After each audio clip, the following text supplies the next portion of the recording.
Nous sommes le 18 janvier 2026 et l'actualité football est tout simplement bruyante. Entre révélations choc en Espagne, tension dans les vestiaires, mercato agité en Europe et une finale historique de la CAN 2025. Voici tout ce qu'il faut retenir aujourd'hui. C'est parti. FC Barcelone. Le scandale Laporta, Pérez. Joan Laporta est devenu président du Barça en 2021 grâce à Florentino Pérez. Selon Aide confidentielle, Laporta devait déposer 124,6 millions d'euros pour valider sa candidature, somme qu'il ne possédait pas. La banque Sabadell refusait initialement à cause de la situation financière catastrophique du Barça.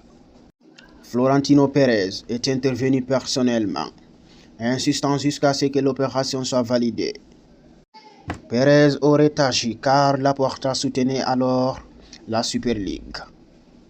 Mais le Barça a ensuite quitté le projet, provoquant une rupture. Premier League, clash et tension. Lisandro Martinez répond violemment à Paul Scholes. S'il veut me dire quelque chose, il peut venir me voir où il veut.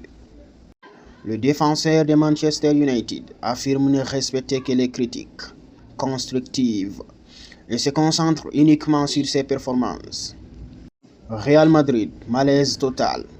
Vinicius Junior, sifflé par le Bernabéu. Je ne vais pas jouer dans un endroit où je ne suis pas le bienvenu. Le vestiaire est triste, surpris et déçu. Message fort des joueurs. Si vous ne nous soutenez que dans la victoire, vous n'avez jamais fait partie de nous. Carvajal, Lamine Yamal. La querelle inquiète le sélectionneur espagnol, Luis de la Fuente, à l'approche de la Coupe du Monde 2026. José Mourinho, humour et mystère à propos de retour au Real Madrid.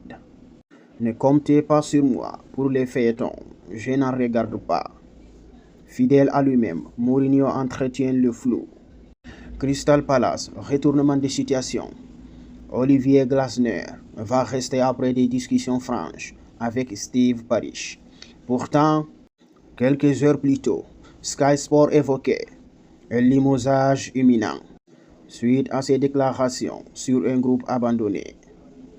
Du côté mercato, officiel exclu, Claudio Echeverri rejoint Girona après Manchester City. RB Leipzig pousse fort pour Rocco Reitz, close 28 millions d'euros. Kevin Müller rejoint Schalke 04 après. Chelsea avance sur Jérémy Paquet, Rennes 65 millions d'euros demandés. Juventus discute pour Jean-Philippe Mateta. Michael Carrick encense Kobe Mainoo. CAN 2025, finale historique. Sénégal-Maroc, les Lions de la Teranga face aux Lions de l'Atlas. Récompense du champion 10 millions d'euros. Des gains impressionnants. Quart de finale, 800 000 euros. Finaliste, 4 millions d'euros. Champion, 10 millions d'euros. Au Maroc, la CAN a tout paralysé. École désertée. Examen reportés officiellement. Anecdote marquante. Ibrahim Mbaye, moitié sénégalais, moitié marocain, vit une finale rêvée. Mais toute la famille soutient le Sénégal. Infirmerie. Rafinha forfait contre la Real Sociedad. Repos par précaution, contusion à la cuisse. Conclusion. Une journée folle de football, entre coulisses politiques, tensions explosives, mercato bruyant, et une CAN qui entre dans l'histoire.